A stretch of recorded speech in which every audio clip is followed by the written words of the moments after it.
Welcome to the Razor Service Series. We will be reviewing the Seal Kit today. First, let's review the contents of the kit. When you purchase the Seal Kit, you will receive the seal and O-rings. The ZSGV model has double seals, so you will receive 2 in that kit. Now before we get started, let's review the tools you will need. A 3/16" Allen wrench, a small flathead screwdriver, a rubber mallet, a feeler gauge, red Loctite number 263, denatured alcohol, and a pressure gauge.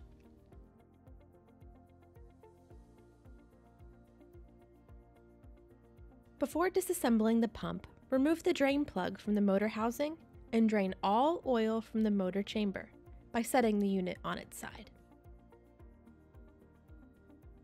First, we will remove the cutting mechanism. With the pump on its side, insert the screwdriver into a slot on the suction cover to stop the rotation. Now you can use the Allen wrench to remove the cutter bolt. If you cannot break away the cutter bolt, a torch may be required to crystallize the Loctite. But make sure to use caution when handling the heated components. Once the bolt is removed, the cutter and shims can then be removed.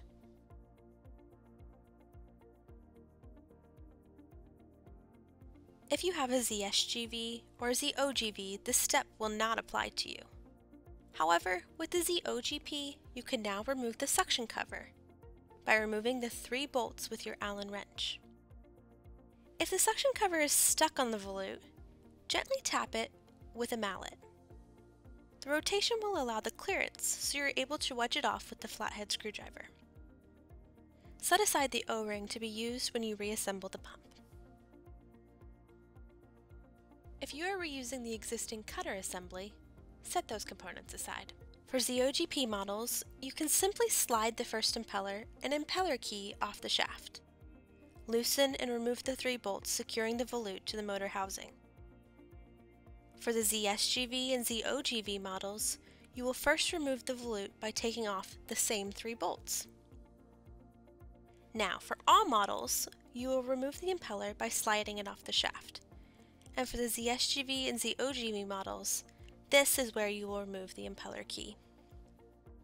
If you are reusing the existing hydraulic assembly, set those components aside. To remove the mechanical seal, first remove the spring and rotating member from the shaft.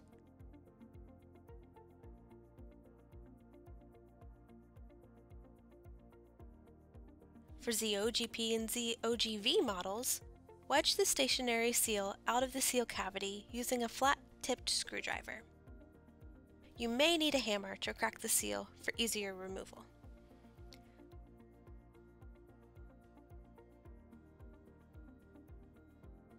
For SGV models, remove the spring and rotating member of the first seal.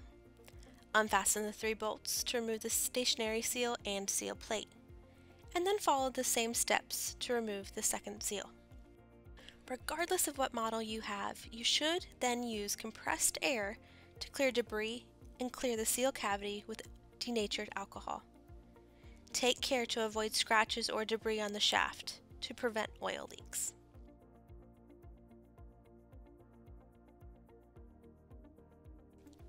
Begin reassembly by installing the mechanical seals in the driver assembly.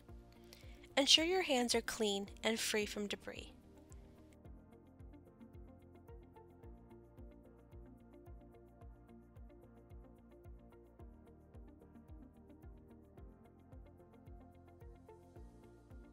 Discard the spring seal cap.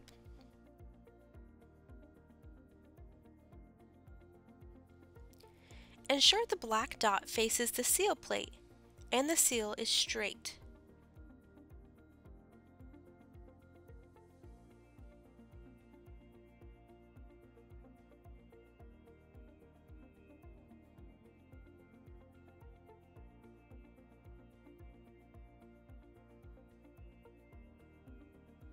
Lightly oil the stationary seal with denatured alcohol and press it into the seal cavity.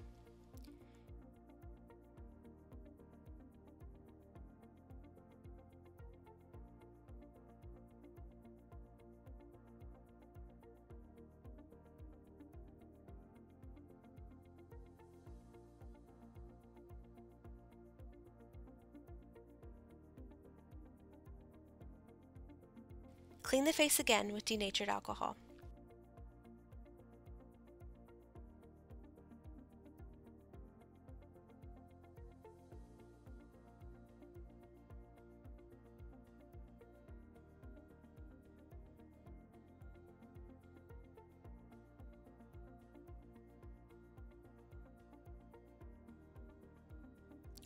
Slide the rotating member onto the shaft, ensuring the lapped surface faces inward towards the stationary member, and press until the lapped faces meet.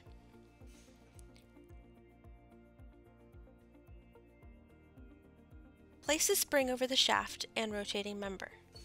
For ZSGV double seal models, install the secondary seal plate and fasten it with 3 bolts, tightened to 79 inch per pound. Repeat these instructions to install the second seal. Install the impeller onto the shaft and secure it with the impeller key. For ZOGP models, identify the correct impeller by the additional step around the core, which holds the seal spring.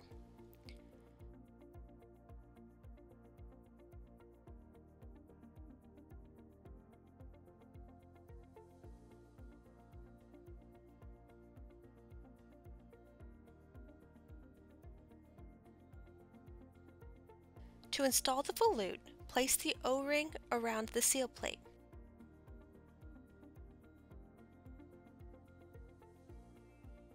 Ensure the discharge of the volute aligns with the aligned face of the motor cap.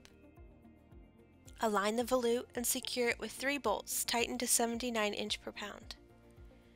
Ensure the discharge of the volute aligns with the aligned face of the motor cap.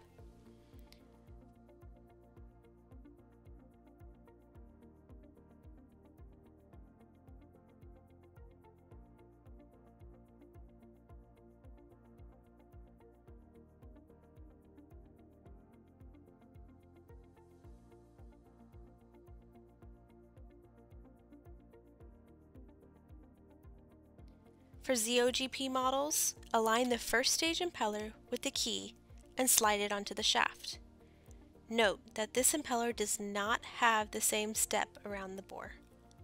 To install the suction cover on the ZOGP models, place the O-ring on the back side of the suction cover. You will want to align the highlight point with the bolt closest to the pump discharge as shown. The suction cover can be placed back over the second stage impeller and use 3 bolts to fasten to the volute. Make sure to tighten all bolts to 79 inch per pound. Now, before we are ready to install the cutter, we must determine the appropriate number of shims to achieve proper clearance. Stack the shims on the back side of the cutter. Line up the channel of the new cutter with the keyway on the drive shaft and secure it with a cutter bolt. Please note that verifying the cutter clearance and shim stack may take multiple tries.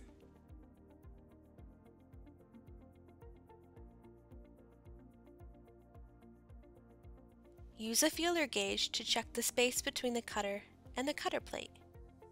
A 1/100th inch gauge should not fit.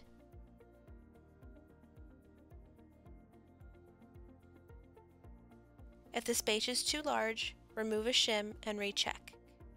If the cutter rubs, add a shim and recheck again.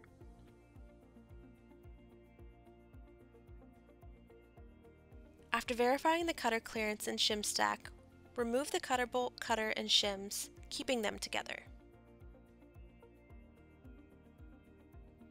You now must apply Loctite to 3 points. Spread in the threads of the shaft, on the first 3 threads of the cutter bolt, and on the outer diameter of the cutter.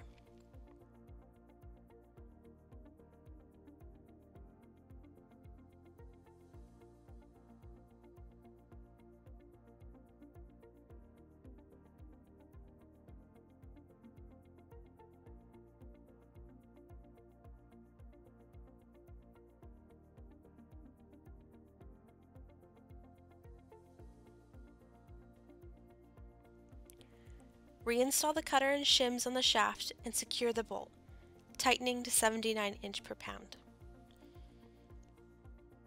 To ensure the seal is installed correctly, we need to complete a pressure check. Ensure that there is no oil in the motor housing and the cord set is attached to the pump. Attach the pressure gauge assembly using pipe sealant. Pressurize to 8 to 10 psi. Use a soap solution around sealed areas and inspect for air bubbles. If the pressure holds constant and no bubbles are observed after 5 minutes, slowly bleed the pressure and remove the gauge assembly. Replace the pipe plug using sealant. If the pressure does not hold, locate and repair the leak. Set the unit upright and refill with new cooling oil. Refer to the pump I&O manual and service manual for suitable replacement oils and volumes. Apply pipe thread compound to the threads of the pipe plug and assemble it to the motor housing. Thanks for joining us in this segment of the Razor Service Series. Armed with this knowledge, you're well prepared to tackle any seal replacements with confidence. Keep those grinders running smoothly.